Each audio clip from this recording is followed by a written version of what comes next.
मेरा नाम शीतल है। मैं पढ़ी लिखी खूबसूरत लड़की थी जिसे अपनी खूबसूरती पर बहुत घमंड था। ये मेरी कहानी काफ़ी सालों पुरानी कहानी है, जब रात के टाइम पर मेरे घर के बाहर एक सूटकेस रखा हुआ होता था जिसके ऊपर एक पर्ची रखी होती और उस पर्ची में लिखा होता कि तुम इस सूटकेस में अपनी कोई भी कीमती चीज़ रख दो। मैंने उसमें अपनी सोने की अंगूठी उतार कर रख दी।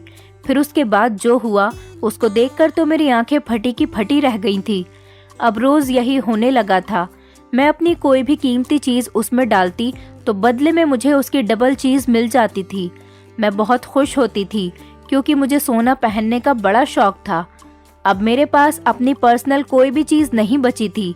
मैं अपने पति से तंग आ गई थी तो मैंने उसे सूटकेस के अंदर बंद कर दिया और उसके बाद जो देखा, मेरे पैरों तले से ज़मीन निकल गई। मुझे मेरा पति हर तरफ नज़र आ रहा था। बचपन से ही मैं बहुत ज़िद्दी और घमंडी लड़की रही थी। मुझ में बहुत एटीट्यूड था और मुझे अपनी खूबसूरती पर बहुत घमंड था। जो लड़का भी मुझे देखता था मेरा दीवाना हो जाता था। मुझ जैसी लड़की हमारे पूरे मोहल्ले में नहीं थी। मोहल्ले के सारे लोग मेरी तारीफ किया करते थे और अपनी तारीफ सुनकर मुझे बड़ी खुशी होती थी। मैं अपने माता पिता की इकलौती बेटी थी, लेकिन मैंने बड़े गरीब परिवार में जन्म लिया था। मेरे पिताजी के पास एक छोटे से घर के अलावा और कुछ भी नहीं था। बड़ी मुश्किल से मेरी माँ ने मुझे लोगों के पैसे उधार ले लेकर पढ़ाया लिखाया था। मेरे पिताजी रिक्शा चलाते थे, जो मजदूरी होती बस उसी में गुजर बसर हो जाता था। लेकिन मुझे हमेशा अमीर बनने की चाहत थी। मुझे सोना चांदी रुपया पैसा, जिंदगी का सारा ऐशो आराम, इन सब चीज़ों से बड़ा प्यार था। मैं अमीर होना चाहती थी। मैं घर में कोई काम नहीं करती थी क्योंकि मैं नहीं चाहती थी कि घर में चूल्हा चौका करने से मेरी खूबसूरती खराब हो जाए। माँ मुझसे घर के काम करने को बहुत कहती थी, लेकिन मैं उनकी बातों को इग्नोर कर देती थी। मैं हाई स्कूल पढ़ी हुई थी। हमारी पूरी गली में कोई भी लड़की हाई स्कूल तक नहीं पढ़ी लिखी थी।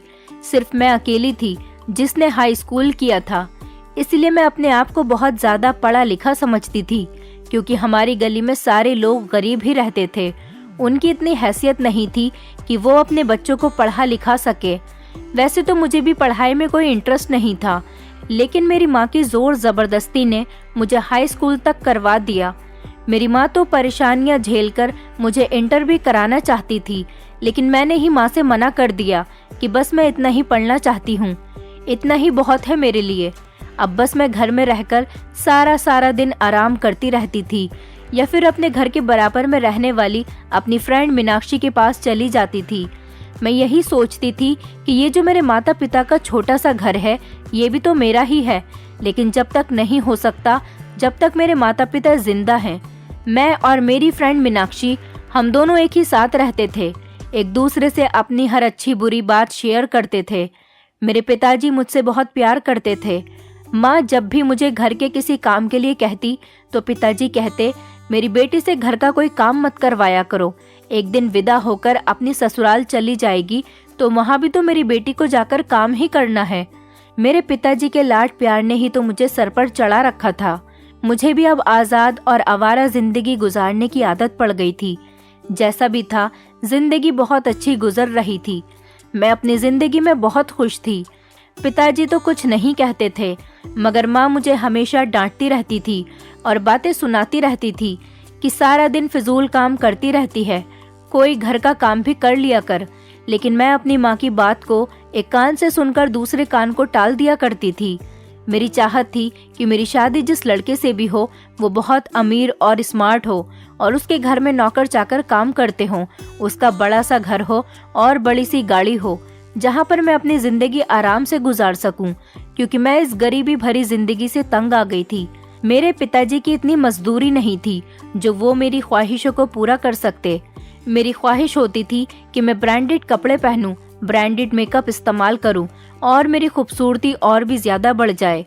हमारे मोहल्ले में ही एक लड़का रहता था, वो स्कूल में भी मेरे साथ ही पढ़ा करता था।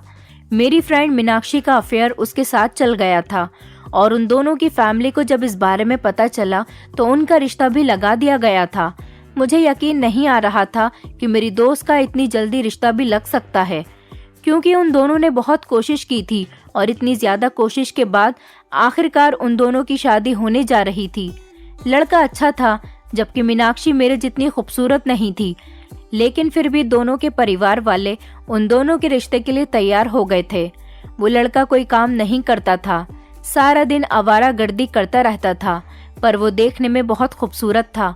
उसके पिता का बड़ा सा घर था और उसके परिवार में सिर्फ उसकी विधवा माँ ही थी, वो भी बीमार रहा करती थी।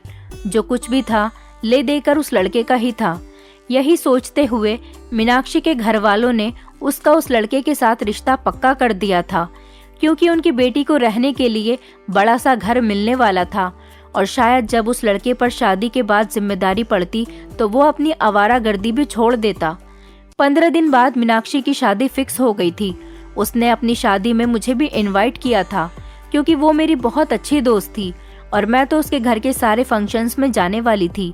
लेकिन मेरे पास उसकी शादी में पहनने के लिए कोई भी अच्छे कपड़े नहीं थे और मेरे लिए शॉपिंग करना बहुत ज़रूरी था, जिसके लिए मेरे पास पैसे नहीं थे। मैंने अपनी माँ से पैसे मांगे तो उन्होंने हमेशा की तरह मुझे इनकार कर दिया। मुझे पता था कि मेरी माँ मुझे पैसे नहीं देगी, इसीलिए मैंने जब पिताजी घर आए तो उनसे पैसे मांगे। ज़्यादा तो नहीं, लेकिन उन्होंने मुझे थोड़े पैसे दे दिए थे, जिससे मेरा एक सिंपल सा सूट आ सकता था। अब मैं अपनी गली की एक और दोस्त को लेकर मार्केट चली गई थी। मैं अपने लिए एक अच्छा सा सूट लेकर आ गई थी। आज मेरी दोस्त मीनाक्षी का हल्दी का फंक्शन था, जो कि उसके घर पर ही रखा गया था। हम सब दोस्तों ने अपनी दोस्त मीनाक्षी की शादी पर खूब हल्ला गुल्ला किया था। रात सारी मौज मस्ती में गुजर रही थी। आस पड़ोस के लोगों ने इस बात पर एतराज भी किया था कि लड़कियां छत पर नाच रही हैं, मगर यहाँ सुनता कौन है किसी की। सब अपनी अपनी मर्जियां चलाते हैं और वही हमने भी किया था। सारी रात ही हमने छत पर गाने बजाए थे, क्योंकि सबको पता तो चला कि आज हमारी दोस्त की शादी हो रही थी। मेरी दोस्त मीनाक्षी की खुशी का तो कोई ठिकाना ही नहीं था। वैसे तो मेरे ऊपर भी बहुत सारे लड़कों की नज़र थी। मेरी माँ तो मेरी नज़र उतारा करती थी, क्योंकि मैं बहुत खूबसूरत थी और उसके ऊपर से जो मैंने सूट पहना हुआ था वो मुझ पर और भी ज़्यादा प्यारा लग रहा था। सब लोग मेरी बहुत तारीफ कर रहे थे। माँ का कहना था कि अब वो मेरे लिए भी रिश्ते तलाश करना शुरू कर देगी और मेरी भी जल्द से जल्द शादी कर देंगी। 2-3 लड़के तो माँ देख भी चुकी थी, लेकिन मुझे उनमें से कोई भी पसंद नहीं आया था। कोई ऐसा नहीं था जिससे मैं शादी कर सकती थी। मेरी चॉइस तो यही थी कि मेरी शादी किसी ऐसे लड़के से हो जो हैंडसम और अमीर हो, लेकिन दोनों क्वालिटीज एक ही इंसान में नहीं मिल पा रही थी। मुझे तो सबसे अलग लड़के से शादी करनी थी, जिसे सब देखते ही रह जाते। और उस हल्दी के फंक्शन में मुझे एक इंसान ऐसा नजर आया था जिसकी निगाह मेरे चेहरे से हट ही नहीं रही थी, लेकिन ना जाने वो कहाँ गायब हो गया था। सारे फंक्शन में मैंने उसे बहुत तलाश किया था, क्योंकि मुझे भी वो देखते ही पसंद आ गया था। उसकी पर्सनैलिटी ही कुछ अलग थी। और फिर शादी वाले दिन वो मुझे दिखाई दे ही गया था और फाइनली उसने मुझे प्रपोज भी कर दिया था। उसने मेरे बारे में अपनी फैमिली को भी बता दिया था। मेरी दोस्त की शादी तो हो गई थी और उसकी शादी ने मुझे सोच में डाल दिया था।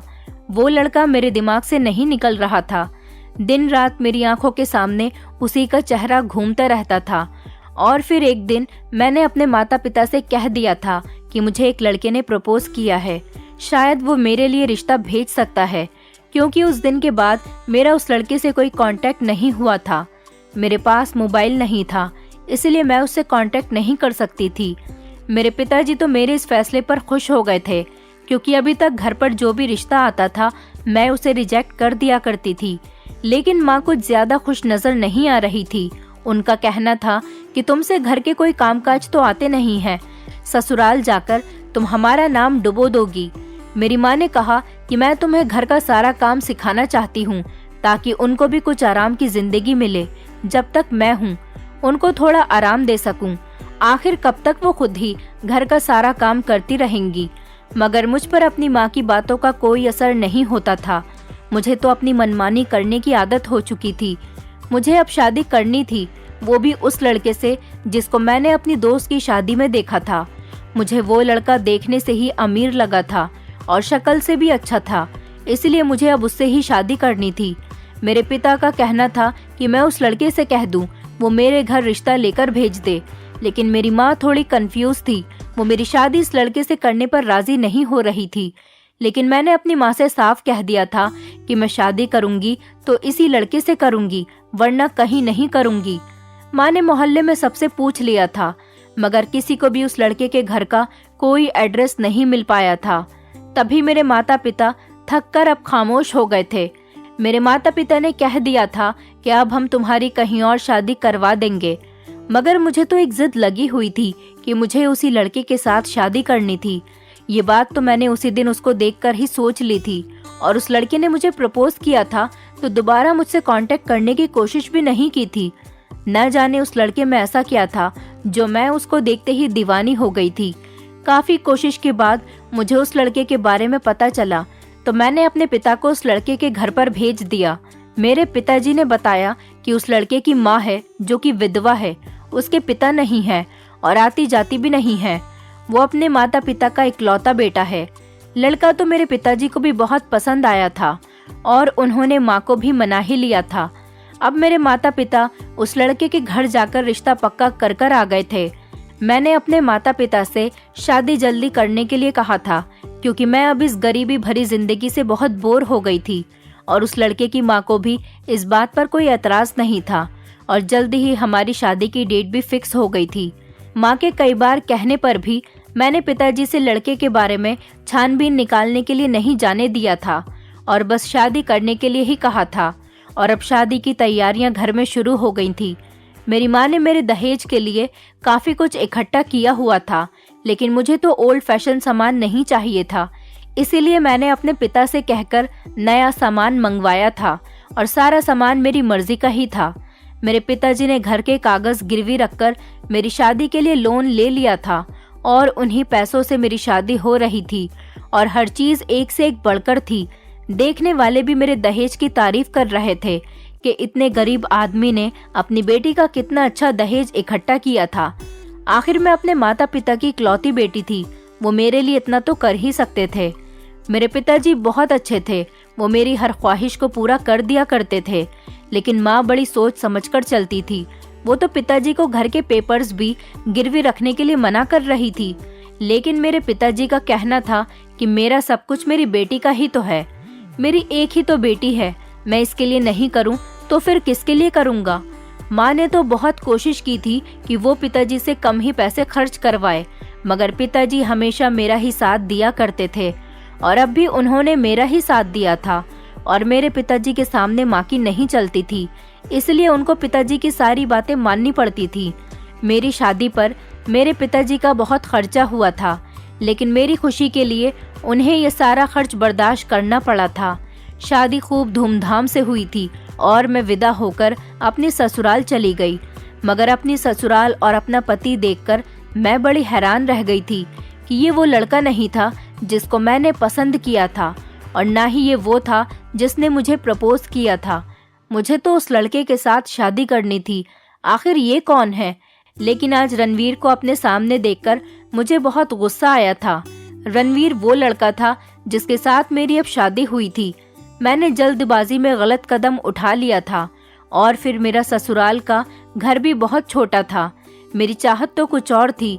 अब मुझे अपने पति से नफरत होने लगी थी। मैं अपनी माँ से भी अब कुछ नहीं कह सकती थी, क्योंकि जल्दी तो मैंने ही की थी। मुझे रणवीर से कोई प्यार नहीं था, वो तो एक धोखा था, और मैं रणवीर से दूर दूर रहती थी। मैं उससे बात भी नहीं करती थी, और यहाँ आकर तो मैं और भी ज्यादा मुसीबत में फंस गई थी। मेरी सास बीमार रहती थी और घर का सारा काम मुझे ही करना पड़ता था, जबकि मुझसे कोई काम नहीं आता था। मैंने अपने मायके में तो हमेशा कोई काम किया ही नहीं था, और यहाँ पर मुझे रणवीर से बचने के लिए किसी न किसी काम में बिजी होना पड़ता था। मैंने अपने माता पिता को अभी तक ये बात नहीं बताई थी, जबकि मेरी शादी को 1 हफ्ता गुजर चुका था। मुझे पता था जब मेरी माँ को ये बात पता चलेगी तो वह हैरान हो जाएंगी, इसीलिए मैंने उनको बताना ठीक नहीं समझा। अब मुझे एहसास हो रहा था कि गलती मेरी ही थी। मुझे पहले लड़के के बारे में सारी इन्फॉर्मेशन निकलवा लेनी चाहिए थी। मैंने सोचा था कि कुछ टाइम गुजरने के बाद मैं अपने पति से तलाक ले लूंगी। रणवीर जब भी मेरे करीब आने की कोशिश करता था, मैं कोई ना कोई बहाना बनाकर उससे दूर हो जाती थी। ये सच था कि वो मुझे सच में बहुत प्यार करता था। उसके हर एक्सप्रेशन में मुझे मेरे लिए प्यार नजर आता था, मगर उस वक्त मुझे मोहब्बत नहीं चाहिए थी। मुझे तो दुनिया का ऐशो आराम चाहिए था, वो भी एक ऐसे लड़के का तो बिल्कुल भी नहीं जो मेरे साथ खड़े होकर अच्छा भी नहीं लगता था। मैं उससे ज्यादा बेहतर थी। सारे मोहल्ले के लड़के मुझे पसंद किया करते थे। मुझे बहुत पछतावा हो रहा था कि मैंने शादी भी की तो इस बदशक्ल रणवीर से की। मैं इससे भी अच्छा लड़का डिजर्व करती थी।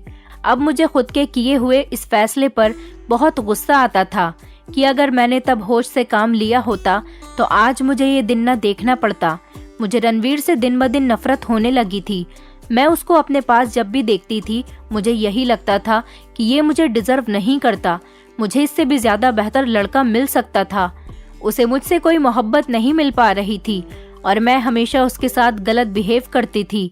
तब भी वो मेरे साथ बहुत खुश था और मेरे ऐसे बिहेव करने का उस पर कोई असर नहीं होता था। मैं उसके लिए खाना भी नहीं बनाती थी क्योंकि मुझे खाना बनाना ही नहीं आता था। वो रोज होटल से खाना लेकर आता था और वो हर काम करता था जिससे मुझे खुशी मिलती थी। वो ऐसा इसीलिए करता था क्योंकि उस जैसे लड़के को मुझ जैसी खूबसूरत लड़की कहीं नहीं मिल सकती थी। मगर मैं फिर भी उससे कभी खुश नहीं हुई और हमेशा उससे दूरी बनाए रखती थी और इस बात का एहसास तो उसे भी होता था। मगर वो मुझसे कुछ नहीं कहता था और वो मुझसे यही कहता था कि वो मुझसे बहुत प्यार करता है और हमेशा मेरा साथ देगा। धीरे धीरे दिन गुजरते चले जा रहे थे जब एक दिन रात के 12 बजे के टाइम पर मेरा पति सो चुका था और घर का दरवाजा खुला हुआ था। मैं उसको बंद करने के लिए जा रही थी। तभी मैंने देखा कि हमारे घर के दरवाजे पर एक बड़ा सा सूटकेस रखा हुआ होता था और उसके ऊपर एक पर्ची रखी हुई थी। मुझे लगा शायद ये मेरे पति के लिए और कोई यहाँ पर छोड़कर गया होगा। मैंने उस पर्ची को पढ़ा तो उसमें लिखा हुआ था कि अपनी एक कीमती चीज इसके ऊपर रख दो और फिर यहाँ से चली जाओ। सुबह आकर इसको खोल कर देखना। पहले तो मुझे लगा कि शायद कोई मजाक कर रहा है इस तरह से। मैं अपनी कोई कीमती चीज अगर इस पर रख कर चली जाऊंगी तो वो चोरी भी हो सकती है। मगर फिर कुछ सोचकर मैंने अपनी सोने की अंगूठी उंगली से उतारकर उस सूटकेस के ऊपर रख दी। वो अंगूठी मेरी माँ ने मुझे शादी पर दी थी। आज मुझे अपनी किस्मत आजमानी थी और देखना था कि अंगूठी सूटकेस के ऊपर रखने के बाद क्या होता है। और फिर अंगूठी का क्या था, अगर चली भी जाती तो मैं अपने पति से मंगवा लेती क्योंकि वो तो मेरे लिए कुछ भी करने को तैयार रहता था और शायद ऐसा मौका कभी मुझे दोबारा नहीं मिलता। मैंने अपनी अंगूठी उतारकर सूटकेस के ऊपर रख दी थी और वो पर्ची भी सूटकेस के ऊपर ही रखी थी। पर्ची में लिखा हुआ था कि सूटकेस को खोलने की कोशिश मत करना वरना हमारे किए हुए जादू का असर खत्म हो जाएगा। अपनी अंगूठी रखते ही मैं घर के अंदर आ गई थी और दरवाजे को अंदर से बंद कर लिया था और अपने कमरे में जाकर सोने के लिए लेट गई थी। मुझे एक्साइटमेंट की वजह से सारी रात नींद नहीं आई थी। जैसे ही सुबह के 6 बजे मैं फौरन ही घर का दरवाजा खोलने के लिए चली गई क्योंकि सारी रात मेरी इंतजार में ही गुजर गई थी। मुझे 1 मिनट के लिए भी नींद नहीं आई थी। मैंने सोचा कि शायद ऐसा न हो मुझे कुछ न मिले। जब मैं दरवाजा खोलकर बाहर गई तो सूटकेस अपनी जगह पर ही रखा हुआ था, लेकिन मेरी अंगूठी सूटकेस के ऊपर नहीं थी और ना ही वो पर्ची वहाँ पर थी। मैंने जैसे ही सूटकेस को खोल कर देखा तो मैं हैरान रह गई थी कि उसके अंदर एक अंगूठी नहीं बल्कि सोने की 2-2 अंगूठियां रखी हुई थी। बाकी इतने बड़े सूटकेस के अंदर कुछ भी नहीं था। मैं तो बहुत खुश हो गई थी और वो दोनों अंगूठियां अपने घर के अंदर लेकर आ गई। मुझे यकीन नहीं हो रहा था कि अंगूठियां डबल कैसे हो गईं। मुझे लग रहा था जैसे मैं कोई सपना देख रही हूँ, मगर अंगूठी बिल्कुल असली थी और सोने की थी। मैंने अपनी अंगूठी को उंगली में पहन लिया और दूसरी अंगूठी को अलमारी में रख दिया। इस तरह से तो मैं और भी ज्यादा अमीर हो सकती थी। मेरी खुशी का तो कोई ठिकाना नहीं था। अगली रात फिर से रात के 12 बजे के टाइम पर जब मैं घर का दरवाजा बंद करने के लिए गई तो फिर से उसी जगह पर वो सूटकेस रखा हुआ था और वैसे ही उस पर छोटी सी पर्ची भी रखी हुई थी और कल की तरह ही सब कुछ लिखा हुआ था। अब मुझे उस सूटकेस पर पूरा यकीन हो गया था। तभी मैं वापस घर के अंदर आ गई और अपनी अलमारी से अपनी एक सोने की लौंग लाकर उस सूटकेस के ऊपर रख दी। अब मैं रोज ही ऐसा करने लगी थी। जब भी मैं सूटकेस के ऊपर कोई चीज रखती, सुबह को वो मुझे सूटकेस के अंदर नजर आती थी और वो चीज डबल हो जाती थी।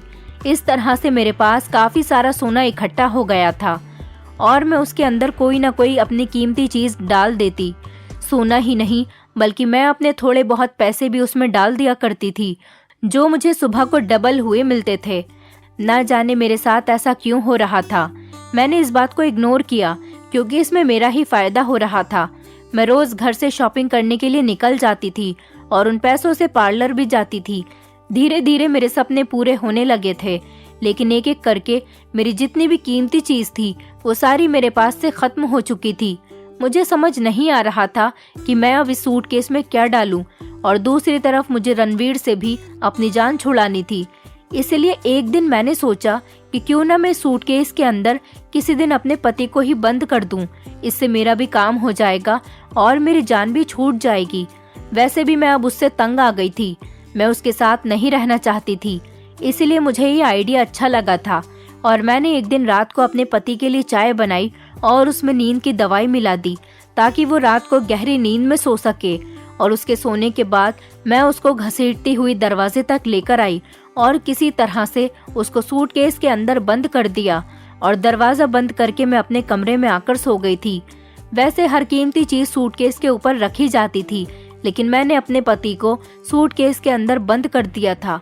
सूटकेस के अंदर कुछ नहीं था, वो बिल्कुल खाली पड़ा हुआ था जब मैंने अपने पति को उसके अंदर बंद किया था। सूटकेस बहुत बड़ा था, इसलिए मेरा पति उसमें आसानी से आ गया था। अगली सुबह जब मैंने अपने घर का दरवाजा खोला तो वो सूटकेस हमारे दरवाजे पर ही मौजूद था। मुझे कुछ अच्छा महसूस नहीं हो रहा था। मैं सोच रही थी कि कहीं मैंने रणवीर के साथ कुछ गलत तो नहीं कर दिया, लेकिन मैंने सूटकेस खोला तो वो खाली पड़ा हुआ था। आज उसके अंदर कोई भी चीज मौजूद नहीं थी। मैं परेशान हो गई थी और उस सूटकेस को वहीं छोड़कर जैसे ही मैं अपने कमरे में आई तो ये देखकर मेरे पैरों तले से जमीन निकल गई। रणवीर अचानक ही कहीं से बेड पर लेटा हुआ सो रहा था, जबकि रात को मैंने रणवीर को खुद उस सूटकेस के अंदर बंद कर दिया था। वो सूटकेस से निकलकर कमरे के अंदर कैसे आया था? मैं रणवीर को सूटकेस के अंदर बंद करके बहुत ज्यादा खुश हुई थी क्योंकि मेरी जिंदगी में अब सुकून आने वाला था, लेकिन वो मेरी आंखों के सामने बेड पर लेटा हुआ था। मैंने सोचा था कि मैं दूसरी शादी कर लूंगी और मुझे कोई रोक भी नहीं सकता था क्योंकि मैंने रणवीर को अपने रास्ते से हटा दिया था और मुझे अपने रास्ते से उसको हटाने के लिए ज्यादा मेहनत भी नहीं करनी पड़ी थी। मैं गुस्से से अपने किचन में चली गई, लेकिन जैसे ही मैं किचन में आई तो मैंने रणवीर को बाहर आंगन में बैठा हुआ देखा। अभी तो मैं रणवीर को कमरे में देखकर आ रही थी और अब वो आंगन में कैसे आ गया था। अब मैं बड़ी हैरान हो रही थी कि ऐसा कैसे हो सकता है। हर तरफ मुझे रणवीर दिखाई दे रहा था। आखिर वो सूटकेस से बाहर कैसे निकलकर आ गया था?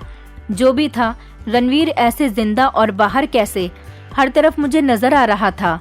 मैंने नोटिस किया था कि एक रणवीर को मैंने कमरे के अंदर देखा था और एक बाहर आंगन में बैठा हुआ था। इसका मतलब सूटकेस के अंदर रणवीर को बंद करने से रणवीर भी डबल हो गया था। और मेरी जान तो जब निकली जब मैंने अपनी अलमारी के अंदर उन सारी चीजों को चेक किया जो मुझे डबल होने के बाद सूटकेस से मिली थी। वो सारी चीज अपनी जगह से गायब हो गई थी। जो भी मुझे सूटकेस से मिला वो सब घर में मौजूद नहीं था। मैं खुद को होश में लाने की कोशिश कर रही थी और मैं डर की वजह से अपनी माँ के घर जाने के लिए घर से बाहर निकल गई थी, लेकिन दरवाजे पर वो सूटकेस मौजूद नहीं था। मैं अपनी माँ के घर पर भी परेशान हो रही थी और मैंने उनको कोई भी बात नहीं बताई थी। जब रात को मैं अपनी माँ के घर से वापस आ गई तो रात के 12 बजे मैं ये देखने के लिए दरवाजे पर गई कि सूटकेस अब दरवाजे पर है या नहीं, लेकिन सूटकेस दरवाजे पर मौजूद नहीं था। जो भी था, मगर उस सूटकेस को तो यहाँ पर होना चाहिए था। अब मुझे लग रहा था कि मैंने बड़ी गलती कर दी थी रणवीर को इस सूटकेस के अंदर बंद करके। शायद इसी वजह से सूटकेस का जादू खत्म हो गया था और अब ना तो वो सूटकेस मुझे मिलता था और ना ही घर के अंदर जो सूटकेस से मिला हुआ सामान था वो भी गायब हो गया था। मुझे अपनी अकल पर अफसोस हो रहा था कि रणवीर से जान छुड़ाने के चक्कर में मैंने अपना नुकसान कर लिया था। इस बात पर मुझे बहुत अफसोस हो रहा था। मैं एक बात तो भूल ही गई थी। जब मैं अपनी माँ के घर गई थी तो मेरी पड़ोस में रहने वाली मेरी दोस्त मीनाक्षी की बहन ने मुझे जितना भी अपना कीमती सामान दिया था सूटकेस में डालने के लिए, वो मुझसे वापस मांग रही थी, क्योंकि जब मेरे पास सामान ख़त्म हो गया था तो मैंने मीनाक्षी की बहन से उसका कीमती सामान मांग लिया था। तब जाकर मुझे एहसास हुआ था कि मुझसे कितनी बड़ी गलती हो गई थी। मुझे किसी दूसरे से सामान लेकर ये सब नहीं करना चाहिए था। मुझसे ये गलती हो गई थी कि मैंने अपनी दोस्त की बहन को भी ये बात बता दी थी और कहा था कि तुम मुझे अपना कीमती सामान दे दो, उसके बदले में मैं तुम्हें पैसे दूंगी। मैंने सोचा था कि उनके सामान के बदले थोड़े पैसे उसे ज्यादा दे दूंगी और जो सामान डबल होता है वो खुद मैं रख लूंगी। यही सोचकर मैंने ये सब कुछ किया था, लेकिन अब तो सब कुछ खत्म हो चुका था। जो भी मुझे मिला था वो भी मेरे हाथ से निकल गया था, बल्कि मुझे और ज्यादा नुकसान हो गया था। और अब मीनाक्षी की बहन मुझसे अपना बदला हुआ सामान मांग रही थी। मुझे समझ में नहीं आ रही थी कि मैं उसको क्या जवाब दूं। मैं उससे 2-3 दिन का टाइम लेकर आई थी। जब मैं घर पर आई तो सामने ही रणवीर बैठा हुआ था। वो मुझे देखकर मुस्कुराने लगा और पूछने लगा कि घर पर माँ पिताजी कैसे हैं। वैसे तो वो ऐसे अनजान बन रहा था जैसे कुछ हुआ ही नहीं था। मुझे ये जानना था कि उस सूटकेस के अंदर बंद करने के बाद उसके साथ क्या हुआ था और उसके बाद वो सूटकेस कहाँ चला गया था। मगर मैं उससे कैसे पूछती ये बात, मेरी समझ में नहीं आ रही थी। मुझे कंफ्यूज होते हुए देखकर उसने खुद मुझसे पूछ लिया था कि आखिर क्या बात है, तुम परेशान लग रही हो। परेशानी तो मैं उसे बताना चाह रही थी, लेकिन बता ही नहीं पा रही थी। उसके जवाब में मैंने कह दिया था कि कोई बात नहीं, मैं परेशान नहीं हूँ। और उसके बाद मैं किसी काम में बिजी हो गई थी। क्या करूँ, कैसे करूँ, मेरी कुछ भी समझ में नहीं आ रहा था। मैं बहुत परेशान हो रही थी। घर में रहती तो रणवीर मुझे नजर आता था और अपनी माँ के घर जाती तो वहाँ पर मीनाक्षी की बहन भी रहती थी जो मुझसे सामान मांग रही थी। मेरी जिंदगी तो परेशानियों में उलझकर रह गई थी। आखिर मैं जाऊं तो कहाँ जाऊं। अब तो 2 दिन भी पूरे हो गए थे और मीनाक्षी की बहन ने मुझसे मेरे घर आने के लिए बोल दिया था, अपना सामान लेने के लिए।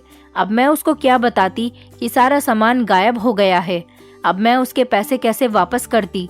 मैं अपने माता पिता से भी कुछ नहीं मांग सकती थी, क्योंकि वो तो पहले ही मेरी शादी के कर्ज में डूबे हुए थे और मेरे पास ऐसी कोई कीमती चीज भी नहीं थी जिसे बेचकर मैं उनको पैसे दे सकती थी। सोच सोच कर मेरा दिमाग खराब हो रहा था। मुझे कुछ भी समझ में नहीं आ रहा था। मुझे अपनी की हुई गलती याद आ रही थी कि मैंने क्यों रणवीर को सूटकेस में बंद कर दिया। अगर मैं उसको सूटकेस में बंद नहीं करती तो शायद आज ऐसा नहीं होता। उससे जान छुड़ाने के चक्कर में मैंने खुद को मुसीबत में डाल दिया था और अब इस मुसीबत से बाहर निकलने का कोई रास्ता नजर नहीं आ रहा था। मैं इतना परेशान रहने लगी थी कि रणवीर को भी कुछ नहीं कहती थी। उसे भी मैंने उसको उसके हाल पर छोड़ दिया था। रणवीर भी अब मुझसे काम की बात ही किया करता था। उसे लगता था कि मैं किसी बात को लेकर जरूर परेशान हूँ। एक दिन मैं बैठी हुई थी और वो मेरे बराबर में बैठकर मुझसे कहने लगा, तुम क्यों परेशान हो? उसने कहा कि मैंने तुमसे कहा था मैं हमेशा तुम्हारा साथ दूंगा। क्या पता मैं तुम्हारी इस परेशानी में तुम्हारा साथ दे सकूं। मैं उसको कुछ भी बताना नहीं चाह रही थी, मगर जब मुझे एहसास हुआ कि वो मुझसे मोहब्बत करता है तो मैंने उससे पूछ ही लिया कि तुम उस दिन यहाँ पर कैसे आ गए थे। मैंने उसको सारी बात बता दी थी कि किस तरह मुझे एक सूटकेस मिला करता था और मैं उसमें अपना कीमती सामान डालती थी जिससे वो डबल हो जाता था। इसीलिए मैंने अपनी दोस्त की बहन से भी उसका जरूरी सामान लेकर उसमें डाल दिया था ताकि मैं उसको सामान के बदले कुछ पैसे दे सकूं और सामान अपने पास रख लूं। मगर तुमसे जान छुड़ाने की खातिर मैंने तुम्हें उस सूटकेस के अंदर बंद कर दिया था और उसके बाद सब कुछ खत्म हो गया था। ये सारी बात सुनकर रणवीर खामोश हो गया और कुछ देर के बाद बोला, क्या तुम मुझसे सच में नफरत करती हो कि मुझसे जान छुड़ाने के लिए तुमने मुझे सूटकेस के अंदर बंद कर दिया था? उसके सवाल करने पर मैं खामोश हो गई थी और मेरे पास खामोशी के सिवा कोई जवाब नहीं था। अब मुझे एहसास हो रहा था कि मैं कितनी गलत थी। मैं बहुत शर्मिंदा हो रही थी। मुझे रणवीर के साथ ऐसा नहीं करना चाहिए था जैसा मैंने किया था। इससे पहले मैं रणवीर से माफी मांगती। जो उसने बताया वो सुनकर तो मैं चौंक गई थी कि ये सब उसने मेरी माँ के साथ मिलकर किया है। उसकी माँ ने रिश्ता लगाने पर रणवीर को बता दिया था कि मुझे किस तरह के लड़के पसंद हैं और मैं अमीर लड़कों से शादी करना चाहती हूँ। ये सब मेरी माँ की प्लानिंग थी जो उन्होंने मेरी शादी रणवीर के साथ करवाने के लिए ही की थी। वो मेरे दिल से पैसों का लालच निकालना चाहती थी, इसलिए उन्होंने रणवीर के साथ मिलकर ऐसा किया था। रणवीर ने बताया कि तुम्हारी माँ ने मुझे तुम्हारे बारे में सब कुछ बता दिया था, और आज एक सच्चाई जो मैंने तुमसे काफी दिनों से छुपाई हुई है वो ये है कि मैं ही वो सूटकेस बाहर रखता था पीछे के दरवाजे से निकलकर, और मैं बहुत अमीर हूँ, मेरा बहुत अच्छा बिजनेस है, लेकिन तुम्हारी माँ तुम्हें सबक सिखाना चाहती थी, इसीलिए उन्होंने ऐसा किया था। मुझे तुम पसंद आ गई थी, मैं तुम्हारे घर रिश्ता लेकर गया था, लेकिन तुम्हारी माँ ने बताया कि तुमने किसी और लड़के को पसंद किया हुआ है और तुम उसी लड़के से शादी करना चाहती हो। जब तुमने अपने माता पिता को उस लड़के का एड्रेस बताया तो तुम्हारे माता पिता मेरे घर रिश्ता लेकर आ गए थे और तुम्हें बताया कि मैं वही लड़का हूँ जिसने तुम्हें प्रपोज किया था, और उन्होंने बताया कि तुम मुझे रिजेक्ट कर सकती हो क्योंकि मैं देखने में स्मार्ट नहीं हूँ। तुम्हें सिर्फ अमीर लड़का ही नहीं बल्कि स्मार्ट लड़का भी चाहिए था। मैं तुम्हारे दिल में अपने लिए मोहब्बत जगाना चाहता था, लेकिन मैं नाकामयाब रहा। मैं चाहता था कि मैं गरीब बनकर भी तुम्हारी सारी ख्वाहिशें पूरी करूं, तो तुम्हें मेरी मोहब्बत का एहसास होगा। मैं वो सूटकेस बाहर रख देता और तुम्हारी हर चीज को डबल कर देता था, लेकिन जिस दिन तुमने मुझे नींद की दवाई देकर उस सूटकेस के अंदर बंद कर दिया था, मुझे उस दिन एहसास हो गया था कि मैं कभी तुम्हारे दिल में अपने लिए मोहब्बत नहीं जगा पाया। मैं लाख कोशिश करने के बाद भी नाकामयाब रहा, क्योंकि अभी तक तुम्हारे दिल में मेरे लिए नफरत ही भरी हुई थी। गरीब होते हुए भी मैं तुम्हारी हर ख्वाहिश को पूरा करता था। तुम्हें कभी इस बात का एहसास नहीं हुआ कि मैं बहुत अमीर हूँ और एक बहुत बड़ी कंपनी का मालिक हूँ। ये सारी चीज मैं ही तुम्हें दिया करता था, और मैंने ही वो सारी चीजें उस दिन घर से गायब कर दी थी। उसने मुझे एक बैग दिया और कहा कि ये लो तुम्हारी सारी चीजें, तुम ये अपनी दोस्त की बहन को वापस कर दो। उसके बाद वो अपनी जगह से उठा और कहने लगा कि मैं सच में तुमसे बहुत मोहब्बत करता हूँ, मगर शायद तुम मुझसे कभी मोहब्बत नहीं कर सकती। उसने मुझसे कहा कि तुम्हें अब मुझसे जान छुड़ाने के लिए कोई भी मेहनत नहीं करनी पड़ेगी। वो खुद ही अपनी माँ को लेकर यहाँ से चला जाएगा अपने असली घर में, और ये मकान तुम्हारे नाम करके जा रहा हूँ। ये मेरा घर नहीं है बल्कि ये मेरी बहन का घर है। कुछ महीने पहले मेरी बहन की मौत हो गई थी और ये घर मेरी बहन के नाम था।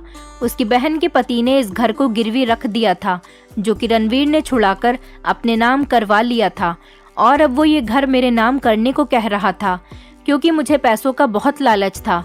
इतना कहकर वो कमरे से बाहर चला गया था और मुझे अपने किए पर बहुत पछतावा हो रहा था। मैं उठी और अपनी दोस्त की बहन को सारा सामान वापस कर आई। मैं अपनी माँ के पास भी गई थी और उनको बताया कि आप रणवीर के साथ मिलकर ये सब कुछ कर रही थी, आपने मुझे बताया क्यों नहीं। मेरी माँ ने कहा कि मैं तुम्हें हीरे की पहचान कराना चाहती थी। अगर रणवीर की शक्ल अच्छी नहीं है तो उसका दिल तो तुम्हारे लिए बहुत अच्छा है।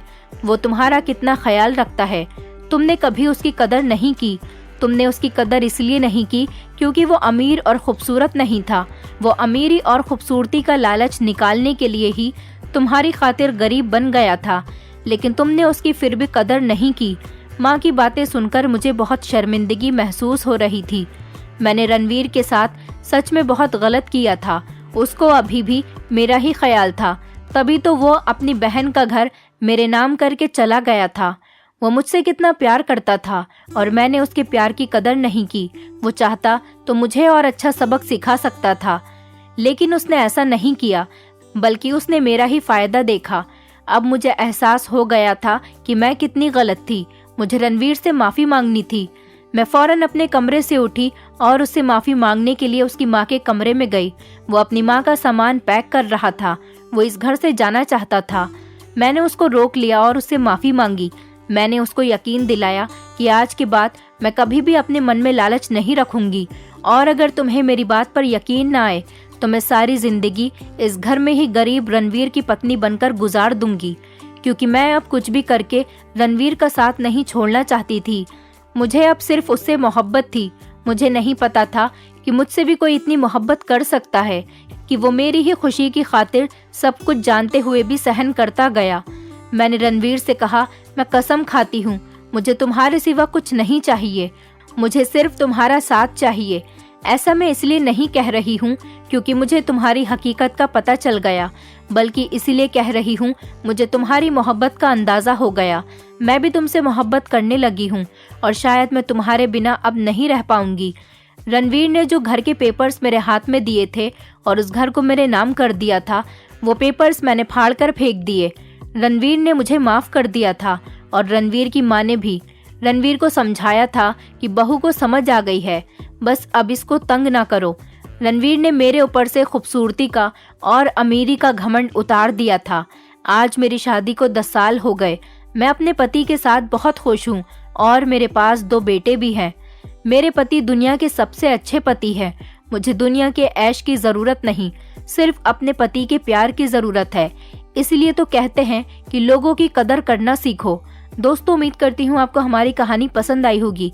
कहानी पसंद आई है तो वीडियो को लाइक करें, चैनल पर नए हैं तो चैनल को सब्सक्राइब करें और हाँ, नोटिफिकेशन बेल को जरूर दबाएं ताकि अगली अपडेट सबसे पहले आपको मिले।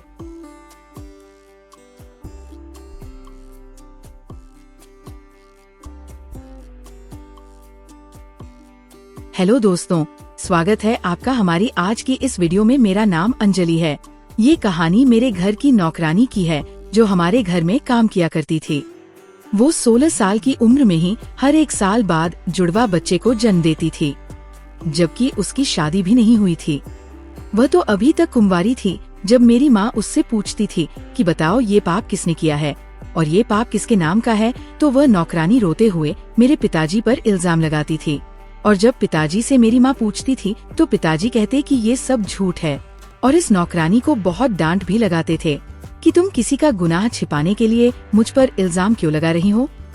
तब नौकरानी दबाव में आकर कहती, साहब जी सच कह रहे हैं, मैंने उन पर इल्जाम ही लगाया था। इस बार हमारी नौकरानी फिर से गर्भवती हुई तो मेरी माँ ने उसे धक्के देकर घर से निकाल दिया, क्योंकि वह फिर से मेरे पिताजी पर इल्जाम लगाने वाली थी। एक दिन मैं अपने एक फ्रेंड के साथ उस नौकरानी के घर चली गई, मगर उस नौकरानी की हालत देखकर मैं हैरान हो गई, क्योंकि वह तो अपनी जिंदगी की आखिरी सांसें ले रही थी। मुझे उस पर बहुत तरस आया। मैं उसको अपने साथ अस्पताल ले गई, मगर उस वक्त मेरी रूह कांप गई। जिस वक्त डॉक्टर ने पुलिस को बुलाया, मैं आज जब कॉलेज से घर आई तो मेरी नौकरानी, जिसका नाम जानवी था, उसकी चीखें सुनकर मेरा दिल दहल गया था, क्योंकि मेरी माँ उसे धक्के देकर घर से बाहर निकाल रही थी। मैं जल्दी से आगे बढ़ी और उसे गिरते हुए अपने हाथों से संभाल लिया था। माँ किसी पर भी ऐसे कैसे जुल्म कर सकती है? ये कौन सा तरीका है? और कहाँ कन्हैया है? मैंने अपनी माँ को घूरते हुए उनसे सवाल किया तो वो चीखने चिल्लाने लगी कि बस अब बहुत हो गया। मैं इस लड़की को बिल्कुल भी अपने घर में बर्दाश्त नहीं कर सकती और ना ही अपने घर में अब और रख सकती हूँ, क्योंकि इसने आज तो हद ही कर दी है। इसने हमारे घर की इज्जत मिट्टी में मिलाने का सोच लिया है। ये मनहूस तो जिस थाली में खाती है उसी में छेद करने चली थी। जा निकल जा यहाँ से, इस घर से और हमारी जिंदगी से भी। माँ ने उसे घर से बाहर निकाल दिया था। मैंने कहा, माँ आखिर इस बेचारी का क्या कसूर है? मैंने माँ को गंभीर नजरों से देखते हुए कहा तो वो कहने लगी, बेटा तू नहीं जानती है इन लोगों ने कैसे कैसे खेल खेल कर हम अमीरों के सर अपना बोझ डाल देते हैं, और बस इससे आगे मैं तुझे नहीं बता सकती। मैं नाराज होकर अपने कमरे में चली गई थी। मैं सोच रही थी आखिर उस लड़की का क्या कसूर था। मैं बिल्कुल ही इस चीज से अनजान थी। मैंने छुपकर माँ और घर के बाकी नौकरों की बातें सुनने की कोशिश की, मगर वह किसी बच्चों के बारे में बात कर रहे थे। आखिर क्या बात थी इस वक्त भी? माँ मुझे उस बात की भनक तक नहीं लगने देती थी और आज भी माँ का बर्ताव वही है। मुझे बहुत फिक्र होने लगी थी। वो मासूम लड़की जानवी ऐसा भी क्या करती है? मुझे अपने घर के और बाकी नौकरानियों से पूछताछ करनी होगी। शायद कोई रास्ता निकल आए ताकि मैं उस लड़की की मदद कर सकूं, क्योंकि वो गरीब अपनी माँ की जगह इस घर में बचपन से ही काम करती थी। अगले ही दिन जब एक नौकरानी मेरे कमरे में आई तो मैंने उससे कहा, सुनो, मुझे तुमसे बहुत ही जरूरी बात करनी है। वह नौकरानी कहने लगी, जी छोटी मालकिन बोलिए, क्या बात है? मैंने कहा, तुम तो अच्छे से जानती हो कि मैं अपनी माँ जैसी खड़ूस बिल्कुल भी नहीं हूँ। मुझे तुम ये बताओ, जानवी को इस घर से क्यों निकाला गया? तो वो नौकरानी मेरी बातें सुनकर घबराते हुए मुझसे नजरें चुराने लगी। मैंने उसे तसल्ली देते हुए कहा, तुम घबराओ नहीं, तुम्हें डरने की कोई जरूरत नहीं है। तभी वो नौकरानी कहने लगी, छोटी मालकिन, जानवी ने पहले भी 2 बच्चों को जन्म दिया है और अब वो फिर सगर्भपात है, जबकि वह कुंवारी है, उसकी शादी नहीं हुई है। और अभी उसकी उम्र भी बहुत कम है। वह नाबालिग लड़की है और छोटी मालकिन वो घर के ही किसी नौकर के साथ मुंह काला करवा कर आई है। उसकी बात पर मैं चौंक पड़ी और मेरा तो मुंह खुला का खुला ही रह गया था। मैंने उसे कहा कि तुम जाओ और किसी को भी इस बारे में मत बताना कि मैंने तुमसे जानवी के बारे में पूछा था। वो नौकरानी तो वहाँ से चली गई थी, मगर मैं बेहद बेचैन होने लगी थी। ये सब कैसे हो सकता था? हालांकि मेरी उम्र और उस लड़की की उम्र में 4 साल का अंतर था। वह मुझे दीदी कहकर पुकारना थी। खैर, माँ के डर की वजह से मैंने अपना पूरा ध्यान अपनी पढ़ाई में लगाया हुआ था। उन दिनों मेरी कॉलेज में एक बहुत ही अच्छे और पढ़े लिखे लड़के के साथ दोस्ती हो गई थी, जो बहुत ही समझदार लड़का था। वह हमेशा से ही दुनिया में होने वाले जुल्म और सितम और गलत के खिलाफ था। वह किसी पर जुल्म होते नहीं देख सकता था। जब वो जुल्म के खिलाफ आवाज उठाता था तब मुझे बहुत ही अच्छा लगता था कि आज भी दुनिया में ऐसे लोग मौजूद हैं जो ऐसी सोच रखते हैं और जुल्म के खिलाफ लड़ते हैं। धीरे धीरे हमारी दोस्ती और गहरी होती चली गई और एक दिन जब मैंने उसे न्यूज चैनल पर देखा तो मैं उसे देखकर हैरान हो पड़ी कि ये तो वही लड़का सतीश है। अगली सुबह कॉलेज में मैंने उससे पूछा कि क्या बात है, तुम अब न्यूज चैनल पर भी आने लगे हो और तुमने मुझे बताया भी नहीं।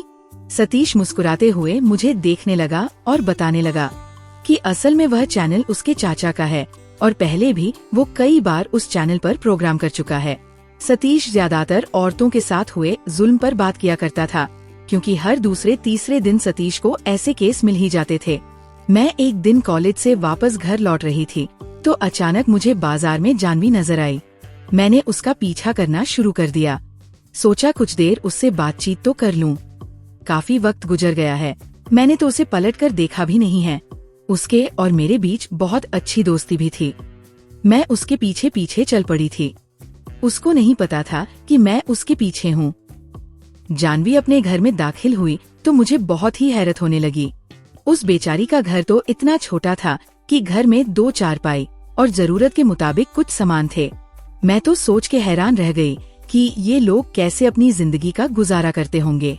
इतनी गर्मी और ऊपर से छोटा सा घर। मेरा नजर जैसे ही सामने उस चारपाई पर पड़ी तो मैं दंग रह गई थी। शायद वो उसकी बूढ़ी माँ थी जो लगातार खासे जा रही थी। थोड़ी देर भी उन्हें आराम नहीं आ रहा था और जानवी उनकी देखभाल में लगी हुई थी। कभी उन्हें पानी पिलाती तो कभी उनकी कमर सहलाती हुई नजर आती थी। मेरी तो कुछ भी समझ नहीं आ रहा था जो कुछ मैं आज देख रही थी। क्या यही सच था या जो कुछ उस दिन घर में हुआ वो सच था? क्योंकि उस दिन का मंजर तो कुछ और ही साबित कर रहा था, मगर यहाँ तो उस बेचारी के हालात देखकर कुछ और ही सामने आ रहा था। जैसे ही मेरी नजर जानवी के पेट पर पड़ी तो मैं दंग रह गई थी। मेरी तो आंखों में पानी आने लगी थी। वो तो सच में प्रेग्नेंट थी। जब मैंने जानवी को आवाज दी तो उसने घबराकर पीछे देखा और बोली, छोटी मालकिन, आप यहाँ मेरे घर में? मैंने कहा, हाँ, तो क्या मैं यहाँ नहीं आ सकती? तब वो बोली, आ सकती है, जरूर आ सकती है। फिर जानवी मेरा हाथ पकड़कर मुझे अंदर ले गई और अपने हाथ से मुझे पंखा ढोलाने लगी। कहने लगी कि छोटी मालकिन, इतनी गर्मी में आप यहाँ क्यों चली आई हैं? मुझे तो लगा आप भी मालकिन की तरह मुझे ही कसूरवार समझती होंगी। क्या आपको लगता है मैंने उस घर के नौकर के साथ कुछ गलत किया होगा? मैंने हैरानगी से उसके पेट की तरफ इशारा करते हुए कहा कि फिर ये क्या है? तो वो हंस पड़ी और बोली, हाँ, ये सच है, मैंने इससे पहले भी 2 बच्चों को जन्म दिया है। उसकी बातें सुनकर मैं तो हैरान ही रह गई थी कि ये 17 साल की कुंवारी लड़की किन चक्करों में पड़ गई थी। जानवी कहने लगी, आप एक बार मेरी माँ की उस हालत पर नजर डालिए। क्या आपको नहीं लगता मैं बहुत मजबूर भी हो सकती हूँ? मैं फिर से हैरान थी। उसकी आंधी अधूरी सी बातें सुनकर ना जाने वो मुझे किस बात का इशारा देना चाह रही थी। मैंने पूछा कि मैंने सुना है कि तुमने घर के ही किसी नौकर के साथ ये गुनाह किया है। मेरी आंखों में हजारों सवालात थे। वह मेरी बात सुनकर बोली, हाँ, हम गरीब और कर भी क्या सकते हैं? हमें तो आदत है जुल्म सहने की, मगर सच्चाई आप जैसे लोग सह नहीं सकते। मुझे तो लगा था आप मेरे दुख में शामिल होने आए हैं, मगर आपके दिल में भी वही सब कुछ है। आखिर आप भी तो उन्हीं अमीरों का खून है। मैंने उसे रोते हुए देखा तो कहा, जानवी, बात ये नहीं है।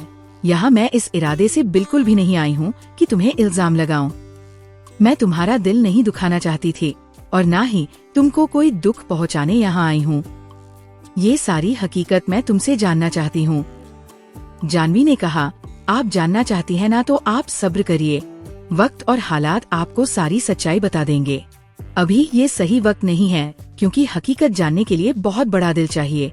आपको मेरी वजह से कोई तकलीफ पहुँचे, मैं हरगिज ये बर्दाश्त नहीं कर सकूंगी। आप तो जानती है हमारी दोस्ती मालिक और मालकिन को बिल्कुल भी पसंद नहीं है। वो शुरू से ही आपको और मुझे दूर करना चाहते थे, मगर कुदरत ने हमारा साथ, हमारी दोस्ती इसी वजह से रखी होगी। मैं ये सोच भी नहीं सकती थी। जानवी की आंधी अधूरी बातें मुझे बहुत परेशानी में डाल रही थी। मैं जब चुपचाप खामोशी से जाने लगी तो अचानक मुझे पीछे से एक जोरदार आवाज आई। मैंने पलटकर देखा तो मैं चीख पड़ी। जानवी एकदम चक्कर खाकर नीचे जमीन पर गिर पड़ी थी। वह दर्द से चिल्ला रही थी और फिर वो बेहोश हो गई। मैं भागकर उसके पास गई और मैं जोर जोर से चिल्लाने लगी कि जानवी अपनी आंखें खोलो। मैं उसे पुकार रही थी, मगर उसे तो बिल्कुल भी होश नहीं था। वह बिल्कुल ठंडी पड़ चुकी थी। मेरा दिल बहुत घबराने लगा था। उसकी बूढ़ी और बीमार माँ सोई थी। मैं जानवी को अस्पताल लेकर चली गई, लेकिन मुझे बहुत ही डर लग रहा था कि अगर ये बात मेरी मम्मी तक पहुंच गई कि मैं यहाँ आई थी तो वह मुझे जान से ही मार देंगी। तब अचानक मुझे सतीश का ख्याल आया। वही मेरा दोस्त था जो इस वक्त मेरी मदद के लिए आ सकता था। मैंने उसे कॉल किया और उसे अस्पताल का पता बताया जहाँ मैं जानवी को ले जा रही थी। जैसे ही मैं अस्पताल पहुँची, उधर से सतीश भी आ गया। तब जाकर मुझे थोड़ा सुकून आया था। अब मैं अकेली नहीं थी। सतीश घबराते हुए मुझसे पूछने लगा, क्या बात है ऐसे? अचानक वो भी यहाँ इस अस्पताल में, सब कुछ ठीक तो है ना? मैंने उसे आंधी बात बता दी थी कि मेरी एक दोस्त है, उसकी हालत बहुत ही खराब है, इसीलिए उसे मुझे यहाँ लाना पड़ गया। तुम इस वक्त सब संभाल लो, बाकी मैं तुम्हें बाद में शुरू से आखिर तक पूरी कहानी बता दूंगी। हम दोनों ने ही एक एक डॉक्टर के आगे हाथ पैर जोड़े, मगर सभी ने इनकार कर दिया था, क्योंकि जानवी की हालत बहुत ही नाजुक थी और कोई डॉक्टर भी उसका केस लेने को तैयार नहीं था। सतीश ने फौरन वहाँ पर मौजूद अपनी जान पहचान के डॉक्टर को देखा तो हमें कुछ तसल्ली हुई और उसने फौरन ही उस डॉक्टर से बात की। उसने बहुत मुश्किल से ये केस लिया था। हमें डॉक्टर ने यही बताया कि इसकी हालत बहुत नाजुक है, हमें फौरन ही उनका ऑपरेशन करना होगा। उसकी जिम्मेदारी कौन लेगा? मैं और सतीश तो डरने लगे थे। मैंने डरते हुए कहा, आप कैसे भी करके इस वक्त ये ऑपरेशन कर दीजिए। वो कहने लगे, इस लड़की का पति कहाँ है जो कि इन पेपर्स पर साइन करेगा? मैं तो फिर से चौंक पड़ी थी। अब इस बच्चे का बाप कहाँ से लाऊं? मगर उस पर दीप ने बिना सोचे समझे ही उन पेपर्स पर साइन कर दिए थे। हम दोनों के पास उस वक्त और कोई रास्ता भी तो नहीं था। हमें उस वक्त सिर्फ जानवी की जान बचानी थी। जानवी ने पहले भी ऑपरेशन से 2 बच्चों को जन्म दिया हुआ था और इस बार भी जानवी ने अपनी जान पर खेलकर 2 जुड़वा बच्चों को जन्म दिया था, मगर उसकी की हालत बहुत ही नाजुक थी। वह बेचारी जिंदगी और मौत के बीच लड़ रही थी। इस दौरान मैंने सतीश को सारी बात बता दिया। सालों पहले उस लड़की की माँ हमारे घर में नौकरी करती थी और फिर वो बीमार रहने लगी। तभी वह अपनी बेटी जानवी को काम के लिए हमारे घर ले आई थी। माँ और पिताजी भी उस पर तरस खाकर उसे पैसे दे दिया करते थे। दिन यूं ही गुजरते चले गए। मेरी और जानवी की अच्छी दोस्ती हो गई थी। हम दोनों साथ ही मिलकर हंसी खुशी रहते थे और मैं कभी कभी रात को उसे अपने घर भी रोक लिया करती थी। उसकी मासूम बातें मुझे बेहद अच्छी लगती थी। वो जब 17 साल की हुई और मैं 19 साल की थी, अब मैं अपनी पढ़ाई पर ज्यादा ध्यान दे रही थी। जानवी से मेरी मुलाकात बहुत कम होती थी। अचानक उन्हीं दिनों मेरी माँ का रवैया जानवी को लेकर बदल गया था। अब वो उसे बिल्कुल भी पसंद नहीं करती थी और न ही उसकी मौजूदगी घर में बर्दाश्त करती थी। मगर अपनी माँ की बीमारी के बाद जानवी उनकी जगह हमारे घर में ही काम करती थी, क्योंकि पिताजी ने उसे इजाजत दे दी थी। माँ खामोश थी, मगर वह मुझे भी बार बार जानवी से दूरी बनाकर रखने को कहती थी। और फिर जानवी ने कुछ ऐसे काम किया कि सब कुछ बदल गया। वह शादी होने से पहले ही बिना पति के गर्भपात हो गई थी। माँ ने उसे बदचलन कहा और उसे घर से निकालने लगी थी। मगर फिर जानवी के माफी मांगने पर माँ ने उसे दोबारा काम पर रख लिया था। मेरी माँ को इस बात पर बहुत गुस्सा आया था। मम्मी का व्यवहार अब जानवी के साथ बहुत बुरा हो गया था। मगर फिर से 2 साल के बाद जब जानवी को धक्के मारकर माँ ने घर से निकाला था तो मैंने उन्हें रोकने की बहुत कोशिश की थी, मगर हैरत की बात थी कि माँ ने पहले की तरह इस बार भी मुझे इस मामले से बिल्कुल अनजान रखा। मेरे पिताजी उन दिनों शहर से बाहर गए हुए थे, वरना वो होते तो कभी भी जानवी पर ये जुल्म न होने देते। इतनी ही देर में डॉक्टर आ चुकी थी। कहने लगी, जानवी को होश आ गया है, वह सबसे पहले किसी अंजलि से मिलना चाहती है। मैं जानवी से मिलने अंदर चली गई थी। अंदर जाते ही मेरी आंखें फटी की फटी रह गई थी। वह लड़की जानवी, जिसकी सांस बुरी तरह फूल रही थी और उसकी हालत बिगड़ती ही जा रही थी, उसे देखकर मेरा तो दिल जोर जोर से धड़कने लग गया था। वो शायद अपनी आखिरी सांसें ले रही थी। उसके पास ज्यादा वक्त नहीं था, वह बस कुछ ही देर की मेहमान थी। मुझे तो डर लगने लगा था कि अब ना जाने क्या होने वाला है। वह मुझसे बस इतना ही कह पाई थी कि मेरे बच्चों की हिफाजत करना। वो शख्स कौन था जिसने जानवी के साथ ये हरकत की थी और इतनी कम उम्र में उसे इस हालत तक पहुंचाया था? इन सबका जिम्मेदार कौन था? उन आखिरी समय में मेरे और जानवी के बीच जो कुछ बातचीत हुई, उसे सुनकर मेरे होश उड़ गए थे। अब मुझे सब समझ आ रहा था। बचपन से ही जानवी के साथ मेरे घर में जो कुछ होता आया, उसके पीछे क्या वजह थी? मैं जानवी को तसल्ली देने लगी थी। मेरी आंखों में आंसू ही आंसू थे।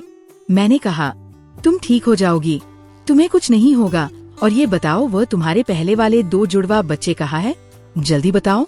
जानवी ने मुझे उस वक्त जो कुछ बताया, मैं तो ये सब कुछ सुनकर सदमे में आ गई थी। मेरी आंखों में आंसू थे और मेरा दिल चाह रहा था कि जमीन फटे और मैं इसमें धंस जाऊं। फिर कुछ ही देर में जानवी की आंखें बंद होने लगी थी। वह जोर जोर से सांस ले रही थी और देखते ही देखते वो हमेशा के लिए हम सबको छोड़कर चली गई थी। मैं चीखती ही रह गई थी। वहाँ सभी डॉक्टर भागे चले आए थे और जानवी को एक सफेद कपड़े से बांध दिया गया था। मैंने और सतीश ने जैसे तैसे करके जानवी के क्रियाकर्म का बंदोबस्त कराया और जब उसकी माँ को जानवी के मौत का पता चला तो वह ये सब बर्दाश्त नहीं कर सकी। ये खबर सुनते ही वह बेचारी भी इस दुनिया से चली गई। सतीश और मैंने उन माँ बेटी का क्रियाकर्म किया। जानवी की कही हुई वो बातें मुझ पर क़यामत ढा रही थी। मैंने सतीश को सारी बात डिटेल से बता दी थी। अब वही एक ऐसा इंसान था जो मेरी मदद कर सकता था। मैंने और सतीश ने मिलकर बहुत बड़ा प्लान बनाया और मीडिया में ये खबर आम कर दी कि हमारे शहर में 117 साल की नौकरानी के साथ होने वाले जुर्म के खिलाफ आवाज हम सबको उठानी ही पड़ेगी, ताकि कभी भी किसी कम उम्र गरीब औरत के साथ ये जुल्म ना हो सके जो सालों से होते आ रहे हैं। हम इस नौकरानी के गुनाहगार को जल्द ही सख्त से सख्त सजा दिलवाकर ही रहेंगे और उसकी दास्तां हम सरेआम करके दिखा देंगे। और फिर देखते ही देखते सब कुछ मीडिया पर तेजी से फैल गया था। मैं जैसे ही घर पहुंची तो सबसे पहले मुझे खबर मिली कि पिताजी घर लौट आए हैं, मगर दूसरी तरफ मुझे खुशी की जगह जानवी के जाने का गम लगा हुआ था। मैं सबसे पहले पिताजी के कमरे में जाकर उनसे मिलने की कोशिश की। मैंने आज फिर मम्मी और पिताजी को झगड़ते हुए देखा था। जब मम्मी ने मीडिया का नाम लिया तो पापा ने उन पर बहुत ही गुस्सा किया।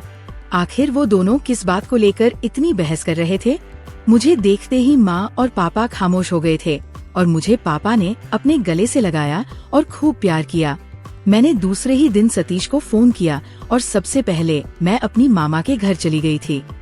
वहाँ जाते ही मैंने अपनी मामा की बहू से मिलने की कोशिश की तो सभी हैरान हो गए कि यह आज अचानक से क्यों मिलने आ गई है। जब मैंने कहा कि मुझे उनसे बहुत जरूरी काम है, तब मामा ने मुझे उनसे मिलने की इजाजत दे दी थी और मैंने सतीश के साथ जैसे ही उससे मुलाकात की और जानवी के दोनों जुड़वा बच्चों के बारे में सारी मालूमात ली, जो कि अब उसके पास रह रहे थे क्योंकि वह बांझ थी और उसने उन दिनों बच्चों की जिम्मेदारी ले ली थी। सतीश ने उसकी सारी ही रिकॉर्डिंग अपने फोन में सेव कर ली थी और हम दोनों ने उनकी इजाजत लेकर उन बच्चों के खून के सैंपल लेकर वहाँ से चल पड़े थे। उसके बाद हम जैसे ही अस्पताल पहुँचे तो वहाँ हमने पहले ही जानवी के पैदा होने वाले बच्चों के खून के सैंपल अस्पताल वालों की इजाजत से ले लिए थे और उन सब के टेस्ट करवाए। अब इंतजार था तो सिर्फ उनकी रिपोर्ट मिलने का। और दूसरी तरफ मीडिया ने सभी चैनल पर जानवी और उसकी माँ के साथ हुए जुल्म की धूम मचा रखी थी और ये सब देखकर घर में मेरी माँ ने तांडव मचा रखी थी। माँ और पापा ने गुस्से में घर के तमाम ही नौकरों को नौकरी से निकाल दिया था और फिर एक दिन हमारी मुलाकात हमारे पड़ोसी से हुई। उनसे पूछताछ के बाद अब सारा सच खुलकर हमारे सामने आ गया था। दूसरी तरफ रिपोर्ट भी आने वाली थी, जिनसे साबित होने जा रहा था कि वो चारों बच्चे आपस में भाई बहन हैं। पहले भी रीना ने 2 जुड़वा बच्चों को जन्म दिया था और अब भी उसने 2 जुड़वा बच्चों को जन्म दिया था। मगर जब हकीकत मीडिया के सामने लाते हुए मैंने खुद अपना बयान दिया और सच्चाई खुद रोते हुए बताई कि मैं इस नौकरानी जानवी की बहुत अच्छी दोस्त थी। वह मेरे साथ बचपन से ही रह रही थी, मगर उसकी माँ की बीमारी की वजह से वो बहुत ही परेशान रहती थी और उसे पैसों की सख्त जरूरत थी। जब उस बात का फायदा उठाकर उस आदमी ने जानवी से ज्यादती की और फिर अपना गुनाह छुपाने के लिए जबरदस्ती जानवी से शादी कर ली, और जब उसने 172 जुड़वा बच्चों को जन्म दिया तो बदनामी के डर से उसने सारा इल्जाम उस लड़की और अपने ही घर के किसी नौकर के सर कर दिया, ताकि मामला रफा दफा हो जाए, और उन बच्चों को अस्पताल से गायब करवाकर अपने ही रिश्तेदार को दे दिया था। और जब फिर से वो लड़की प्रेग्नेंट हुई तब उस दौरान वो आदमी शहर से बाहर गया हुआ था और उन सबसे बिल्कुल अनजान था, और जब वो वापस आया तो सारा मामला उसकी समझ से बाहर जा चुका था, क्योंकि मीडिया पर खबर फैल चुकी थी और वो आदमी और कोई नहीं मेरा ही अपना सगा बाप था, जो पहले उस बच्ची के साथ गुनाह करता रहा और फिर उस गुनाह को छुपाने के लिए शादी की। और जब लड़की ने हिम्मत करके उस अमीरजादे के खिलाफ आवाज उठाई तो उसने अपने ही घर के एक नौकर के साथ उस लड़की को बदनाम कर दिया और बीवी के हाथ धक्के दिलवाकर उस लड़की को घर से निकलवा दिया। मेरे पिताजी तो गुनहगार थे ही, लेकिन उसके साथ मेरी मम्मी भी बराबर ही इस जुर्म में शामिल थी। वो ये हकीकत बहुत पहले ही जान गई थी, मगर उन्होंने अपने पति के गुनाह पर पर्दा डालने के लिए उस बेचारी पर जुल्मों के पहाड़ तोड़ दिए थे। मेरे बयान ने मीडिया को हिलाकर रख दिया था कि सगी बेटी ने खुद अपने बाप के खिलाफ बयान देकर सच्चाई से पर्दा हटा दिया और उस नौकरानी जानवी के साथ हुए जुल्म के खिलाफ गवाही दी, जो अपनी जान से हाथ धो बैठी थी। उसके बाद पुलिस ने फौरन ही मेरे पिता को गिरफ्तार कर लिया था। मेरी माँ मेरे सामने शर्मिंदगी की वजह से मुझसे आंखें नहीं मिला सकी थी, और आज मुझे उस शख्स को बाप कहते हुए भी शर्माती है, जो घर में सबके सामने तो जानवी को बेटियों की तरह बुलाता और प्यार करता था और रात के अंधेरे में भेड़िए के रूप में आ जाता था। मैं अब उस घर में नहीं रहना चाहती थी, इसलिए मैं सतीश के साथ शादी करके हमेशा के लिए उसके साथ चली गई थी। जानवी के साथ हुए जुल्म ने उस बेचारी की तो जिंदगी खराब ही कर दी थी। वो तो मर चुकी थी, लेकिन मेरे पिताजी जिन्होंने अपनी जिंदगियों को भी तबाह कर लिया था। हाँ तो दोस्तों, हमारी ये कहानी आपको कैसी लगी कमेंट करके जरूर बताएं। और अंजलि ने अपने बाप के खिलाफ आवाज उठाकर सही किया या नहीं, इसका भी राय कमेंट करके बताएं। हमारी आज की कहानी सुनने के लिए आपका बहुत बहुत धन्यवाद। शुक्रिया। Thank you.